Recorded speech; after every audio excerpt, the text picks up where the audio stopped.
Welcome to MojoTalks. My name is Manny, and today we're talking about Infinity Wars and our theories that we have where the Marvel Universe will be going. I'm joined by Justin today. He is our resident comic book nerd. So, Justin, we both saw the Infinity War trailer. That's right. At this point, we've seen it, I think, a fair amount of times. Many times. Half of humanity will still exist.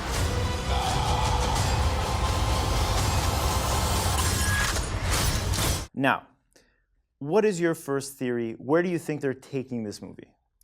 That's a great question. On the grand scheme of things, ultimately, we have to keep in mind that this is the first of a two-parter, right? So whatever happens in this movie will ultimately be set up for the fourth Avengers movie, which used to be called Infinity War Part 2. Now it's currently unnamed. I'm sure soon after the release of the movie, we'll get some idea of what the next movie will be called. But I think that's key to keep in mind when we're talking about this movie is that by the end of it, there'll probably be some sort of cliffhanger. There'll probably be something big that happens that leaves the audience wanting more just before we head out of the theater. Now, for sure, none of us are expecting any cliffhangers at the end of this movie. That is for sure, because we know that Marvel is not keen on doing that at all. Who the hell are you guys?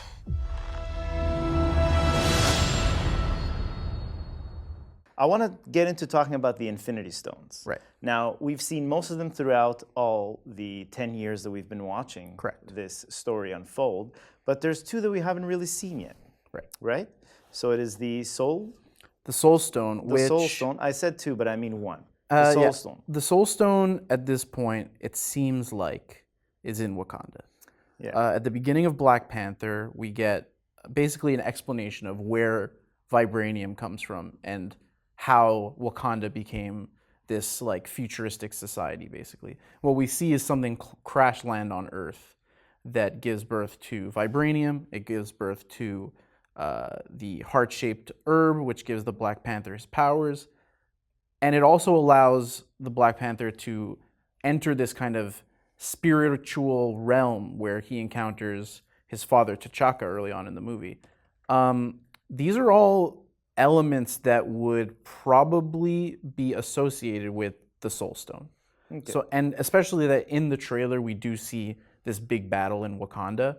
I think it's pretty safe to assume that that will be one of the reveals early on in the movie. So do you think so if they go into Wakanda and Thanos retrieves the Soul Stone, now there's two more stones here that are based on actually pretty much on how a character works.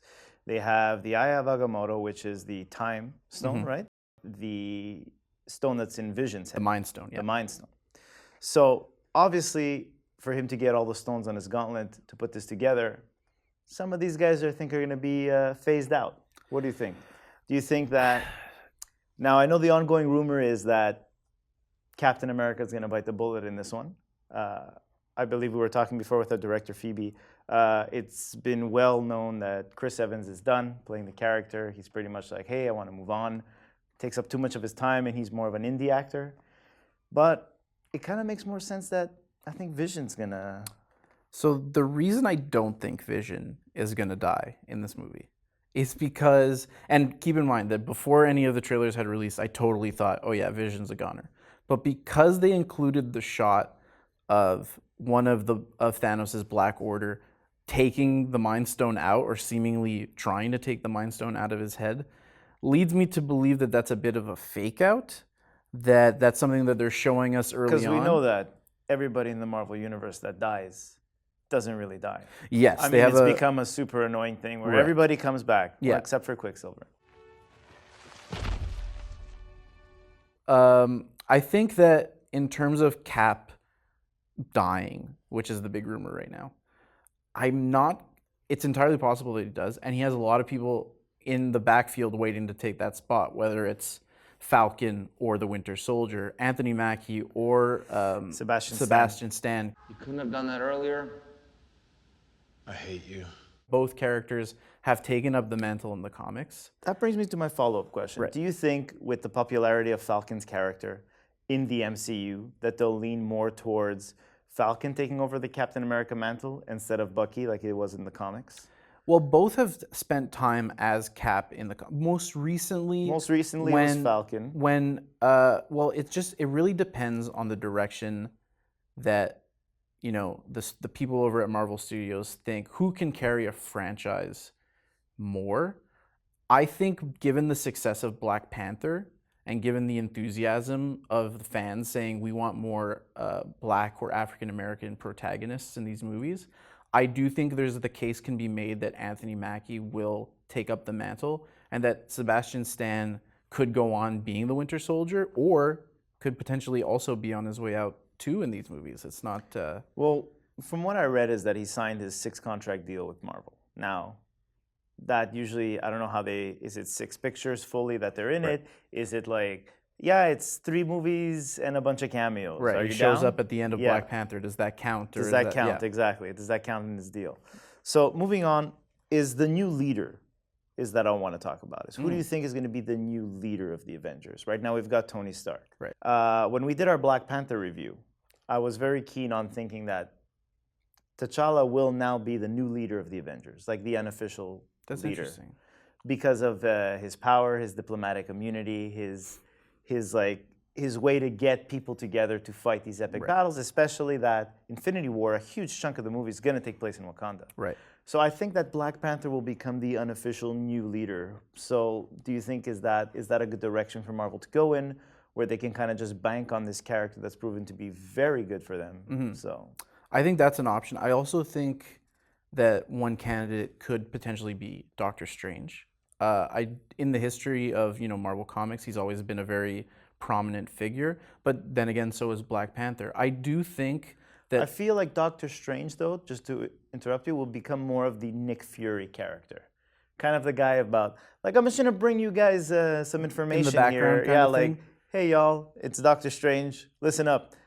This stuff's going down. Black Panther thinks you should rally the troops. And it is in Black Panther's character to be a leader. He is the king of a nation. I'm sure managing a few superheroes wouldn't be that much trouble for him, considering all the other responsibilities that he has to deal with on a day-to-day basis.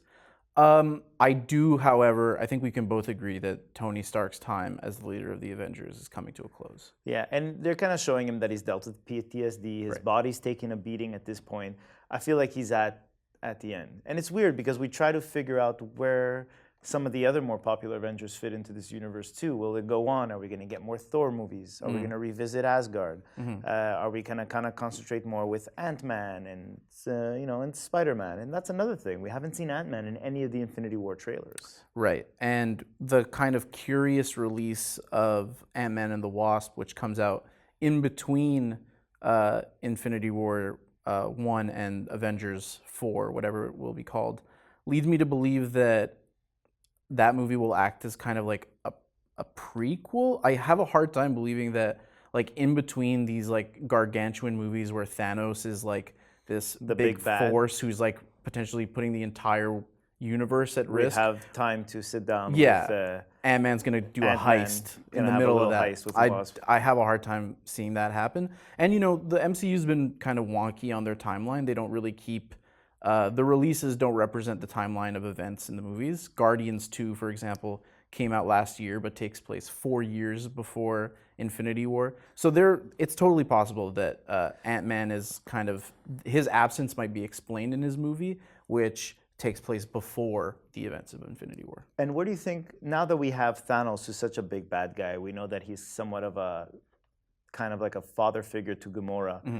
Where is this going to take the Guardians universe? Where do you think, where is their next big bad lying? Besides that, the whole thing with Adam Warlock is coming around with the end credits scene that we saw. Do you find that having the Avengers fight Thanos kind of neuters the Guardians universe?